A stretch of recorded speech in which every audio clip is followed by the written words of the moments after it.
There's still some pretty big holes here, some that you would think Cashman should have had the wherewithal or maybe a larger effort to improve.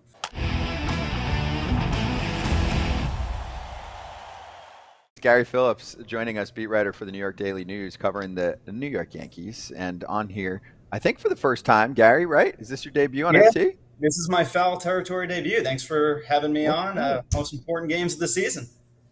Yeah. Don't be Hey, nervous. perfect timing. We saved you for the playoffs, right? Appreciate it.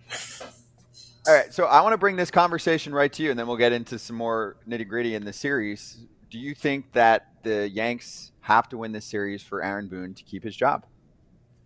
I don't know. I was listening to you guys talking a little bit about that in the green room, and I just don't know that the matter of Boone's job security is that dire. In my mind, it's more like they have to lose and something really embarrassing or bad happens. But we've seen in years past, the Yankees have had plenty of opportunities to move on from Boone if that is what they wished to do, and they just haven't gone in that direction. For better or worse, Hal Steinbrenner is not his father.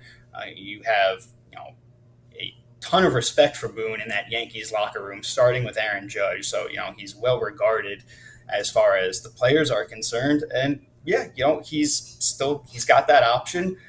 And I just also wonder if they were to move on from him, who would they get that is different? You're probably talking about getting somebody who has, a similar resume, a similar background as the one Aaron Boone began with, when the Yankees first hired him. So I don't know that that passes the smell test, but that's just, from me being around here every day, the vibes that I get, and really the track record that the Yankees have shown with this decision in the past. I don't think he should be going anywhere, but that's my opinion. But I'm also going to shed a little more positivity, or maybe you can tell me wrong. Should Brian Cashman get an extension for the job he did of building this team? I know everyone's going to be like, if they lose, he did a terrible job. But could he have done anything else? He got Juan Soto. He brought in a few pieces at the trade deadline. Could Brian Cashman have done some of his best work in the most fiery offseason that he's ever had in his 20-some-year tenure?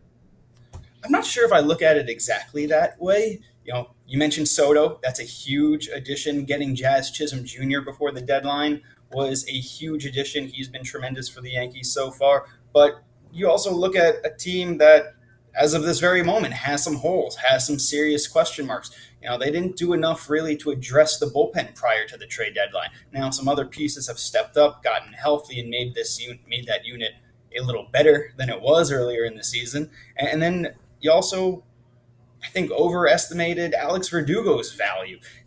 This is the umpteenth year in a row now since Brett Gardner left that left field has been a major concern in one way or another. Now they're talking about whether it's going to be Verdugo in left field, Dominguez in left field, switching back and forth for the playoffs. Neither one is what you would call an all-around player at this very moment. So there's still some pretty big holes here, some that you would think Cashman should have had the wherewithal or maybe a larger effort to improve. Talking about bullpen, talking about pitching a little bit, I want to hear from you how they're going to go through with the starters here. I know Stroman has struggled a little bit. Nestor Cortez is out. We don't know even if he's coming back. So talk to us a little about how you see that planning out, and how do you, where does Clay Holmes fit in all this in the bullpen too as well? Where do you see him? Yeah, so starting with the two starters that you mentioned, Aaron Boone said the other day that he does not expect Marcus Stroman to start in this series. Frankly, I would be shocked if he starts at all in the playoffs for as long as the Yankees are in it. That's another situation where something would have to have gone wrong for Stroman to be starting one of these games, I believe. Boone also said the other day that Nestor Cortez was still in the no-throw portion of his rehab, recovery, healing, so not expecting to see him anytime soon. As for what we do know, Garrett Cole's going to go in game one tomorrow. You're going to have Carlos Rodon at home in game two. And then the Yankees are going to kind of wait and see how those first two games go, who gets used, whether a Clark Schmidt or a Luis Heel needs to be used out of the bullpen. And then they're going to base their game 3 starter on that. The assumption is it's going to be one of those two guys. The Yankees are weighing a couple different factors. Schmidt has been as consistent as anybody this year when healthy, but he also has experience coming out of the bullpen. Luis Heel, higher risk, higher reward with that electric arsenal and iffy command. He's never been a reliever. Right? Do you want him to come put out a fire in the middle of a playoff game? That might be a little too risky for the Yankees' liking. So that's what we do know. You also asked about Clay Holmes. Aaron Boone's been adamant that he is going to get big outs. That's been the line of thinking even since he was stripped of the closer's role. It's how Boone has continued to talk about Clay Holmes. It would be how I expect Clay Holmes to be used in the postseason.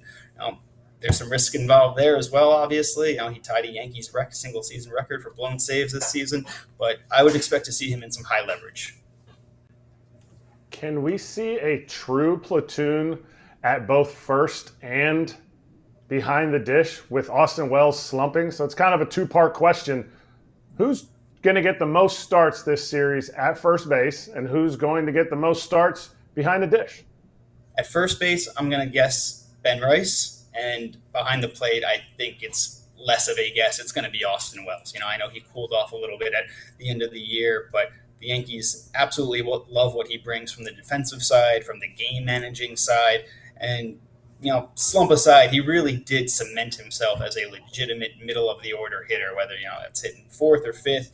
They really believe in his bat and believe it has come around after some early growing pains. And you're really not losing much with him on defense. He's turned into a great framer. The pitchers love throwing to him. Obviously, Jose Trevino is a platinum glover and highly respected for his defensive work, but he just doesn't have the offensive upside that Wells does. So I would expect him to still get the most starts behind the plate.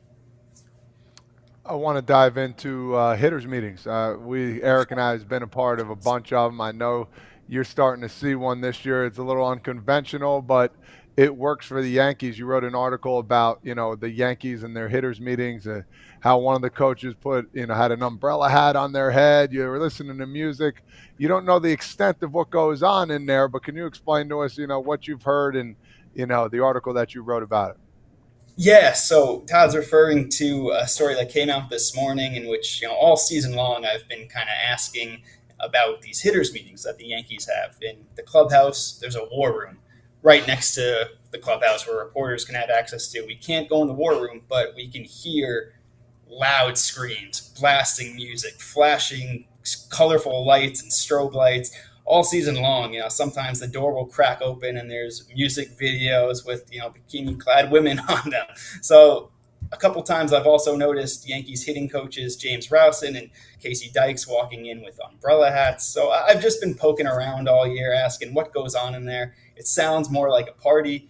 The guys insist, they're just prepping for that night's pitcher and the pitchers are going to face that series. But Rowson also talked about how it's important to have fun in those situations. And it certainly seems like the Yankees do a lot of that during their hitters meetings. Even Matt Blake, the team's pitching coach, said, we're a little more business oriented in our meetings. So certainly seems unconventional and different, out of the ordinary. But I actually wanted to ask you guys that because you've been in some hitters meetings.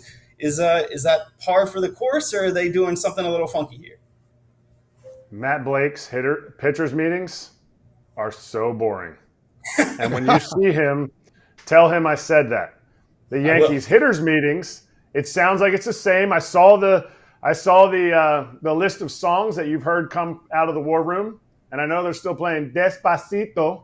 So I know what the visuals for the Despacito music video. I didn't even realize they had music videos anymore, but in 17 and in 20, actually, did they do it in 17, Todd? Do you remember? Did they have the big hitters meetings with the less clothed women music videos, or did they not do that in 17? No, I don't think they did that.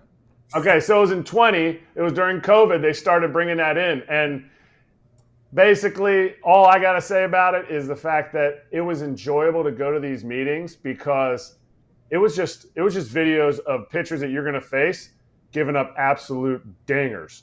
And they first started with anybody that's hit a home run off of this pitcher, and then they go to anybody on the team that's hit a home run. So you get some good hooting and hollering, especially when a guy like me hits a homer off of somebody. They're like, "What? Cracky? No way! That guy hit a home run!" And so everyone, yee, woo, woo, woo, woo, you know, they're hooting and hollering. But I thought you hit it perfectly in your article about the kind of environment that a hitters meeting needs to be, because it'd be boring if you could do 162 of those. Well, that's exactly what Juan Soto said. You know, gotta mix it up a little bit over 162 games. So yeah, we can always hear what's going on in there because we're standing right next to it, but it's behind clouded glass, so we never really quite see what's going on. So it was kind of funny talking to guys how, you know, comically secret they were being about it all year. But I thought it was a funny read, and I appreciate the kind words. I have a follow to this. Wasn't part of the article last year about the Padres, how some Padres hitters were pissed that Soto wouldn't pay attention during the hitters meetings? Do you remember reading about that? Do you guys remember this? Where he would put the headphones like that, in? yeah. This was in, I think, Ken's story. I don't want to misquote him, but it definitely was a thing, right? Where he would go to the hitters meetings, he would have his headphones on, and some of the guys were pissed, and he's like, I don't want to hear this because it's going to screw me up, and I'm great. So do you remember this, Kratz? I'll find it as we're chatting, but my question is, did that change? Like, was it just, you know, kind of a boring hitters meeting, and now he's entertained, now he's in it? Could certainly be something to that. You know, he seemed to be a really big fan of him. Alex Verdugo was a really big fan of him. You know, they wouldn't give many details, but they all really stress it is a good hitters meeting. So keep the players in tune and fixed. I call those feel-good meetings because it shows, you know, how you used to hit somebody. And I remember when I played with the Rangers, and I was one of the older dudes there, and when we're facing, or excuse me, the Pirates, and when we're facing a guy that nobody's facing, I'm like, well, you're going to see a couple hits from me. And I'm like, all right, now I feel good about myself again, moving on and over. But yes. This is a real thing, by the way. I'm getting it. There's a Brittany Giroli article. Yes. From last year, how he would have his AirPods on and it would piss dudes off. And so there's all kinds of articles. What people's take on closed door hitters meetings before each series, often have his AirPods in his ears, 3 team sources told them. So I don't know, not to make the light fun article a little more in depth, but I am curious, like, you see, right, Soto go from the Padres to the Yankees, and I'm in for the juice. I'm like, did they change him? Were they like, hey, dude, we don't do that here. Like, you take the AirPods off and you have a time with the boys. Rousing did say if the Yankees, you know, ultimately win it all, we can go back, you know, circle back to this story, talk about what goes on in the meetings in a little more detail. So I can always follow up on Juan and his level of engagement.